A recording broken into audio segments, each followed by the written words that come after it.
We're talking about big dreams. Over here, Zach Braff talking about his new show, Alex Inc. It's 4 a.m. and I am too excited to sleep. Tomorrow is my first official day as the boss of my new podcast company. Will you please shut up? Oh, sorry, honey. That's the person who was snoring earlier. So he risks everything to make his dreams come true. Yeah, it's based on a real podcast called Startup. And the guy decided in real life to quit his job and start a business with a wife and 2 kids, about to turn 40. And he said, I know nothing about starting this business, so I'm gonna document everything. It's almost like a reality show in a podcast. You hear the arguments he has with his wife, you hear him pitching it to investors who were like, this is a horrible pitch. It's really amazing, and it was so fascinating that we optioned it and turned it into a family comedy for ABC. Guys, this podcast about our lives only works if you ignore the microphone and just act like you normally act. I'm no governor. I'm a British person. Or do that. For you personally, have you risked everything for a dream that you had? Well, yeah, I mean, I didn't have a wife and 2 kids, but I mean, when I made Garden State, I put everything on the line. No one wanted to make that movie, and I put myself out there, and everybody in Hollywood passed on it, and then it became this enormous success. For the producers and the naysayers who didn't believe in your personal dream and didn't want to get behind your movie, have you seen them since? I remember so many people after the success of Garden State going, oh, I wanted to make that movie so bad, but my boss... And you played it off. You're just like, yeah, sure. No, I mean, it felt good. It felt really, I was really proud of it, how well it came out. I love that you're so excited to play, star, and executive direct, and you directed the pilot, right? Yeah. You're super hands-on. What Yeah. made you want to be a part of this? You know, I wasn't even thinking about coming back to TV as an actor right away because I'd been directing, and I heard this podcast. The producer who sent it to me said, we think this would make a great family comedy.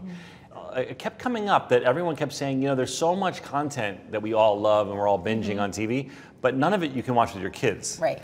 And so I started to think, you know, where there's really a space is for these shows that are, you know, they're on right after dinner, before your kids go to sleep, and you can actually all watch together. You'll all find something funny in it. I was on your Instagram, I was stalking you, and I saw you posted a picture of your TV wife, Tia, and there was a bunch of comments under it, and I remember a fan was like, oh, this is so great. Now you need to start working on your personal life. You need to get yourself a real wife. And I was like, oh my gosh, sheesh. They're very invested. They go in on your comments. Oh my God, yeah. You can't read a lot of it, but yeah, people go crazy. Whenever I post anything with an appropriately aged woman, they're always like, why don't you marry her? Hashtag ship. Yeah. Which means, I guess you... Relationship goals. You root for those 2 people to be in a relationship. See? Now I know. This is so cute. Do you ever care about the comments? You're like, yeah, maybe I'll settle down, or nah, it's cool. I like this life. I think I would love to settle down, but not because someone wrote it on my Instagram comments. Can you imagine? Which, by the way, you have the best. I saw the picture of you recreating Beyonce, which is still one of my favorite photos. Have you seen Beyonce since you posted that? You know, I did meet Beyonce and Jay-Z once.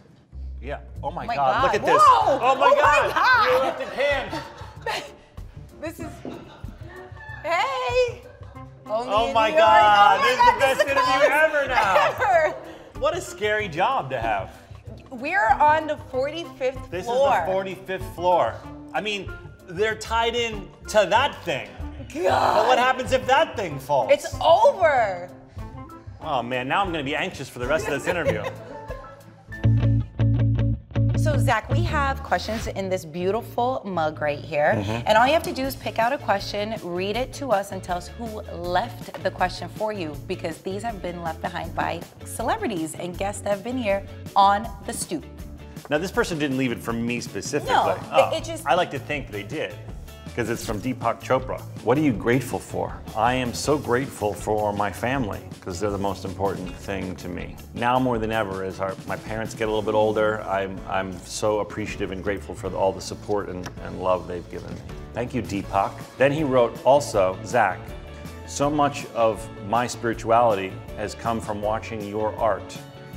I can't tell you how much Scrubs and Garden State have meant to me. Good luck with Alex Inc.